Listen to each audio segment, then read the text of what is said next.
এটা একটা তারির মতো হয়ে যায়, মাতলামি চলে আসে।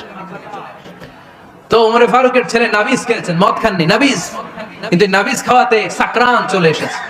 সাকরান চলে আসাতে এটা যখন প্রমাণিত হয়েছে, আমর ইবনে আস রাদিয়াল্লাহু তাআলা আনহু নাকি 80 বেত মেরেছে মিশরে। কয় বেত?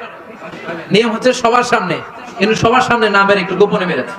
এই তথ্য যখন ওমরে ফারুকের কাছে এসেছে, উনি বললেন না, মারতে হবে সবার সামনে, আলাদা মারলা কেন? ও মদিনায় ফিরে আসলে আমি আবার 80টা মারব। মদিনায় ফিরে আসার পরে সাইয়েদনা ওমরে ফারুক ওই আগের 80টারে আর ধরেন নাই, নিজ হাতে আবার 80টা বেত মেরেছেন। এই বেত মারার 1 মাস পরে এই আবু শামা ইন্তেকাল করেছে। অনেক ঐতিহাসিক বলে এই বেতের আঘাতে মরেছে, কেউ কেউ বলেছে নিজের রোগের কারণে মরেছে। কিন্তু দিস ইজ দ্য ইনসাফ সিস্টেম অফ উমর। নিজের ছেলে বলে ছেড়ে দেয় নাই। এখন নিজের ছেলে হইলে 7 গুণ মাফ, নেতার ছেলে হইলে 10 গুণ মাফ, এলাকার মোড়লের ছেলে হইলে 10 গুণ মাফ।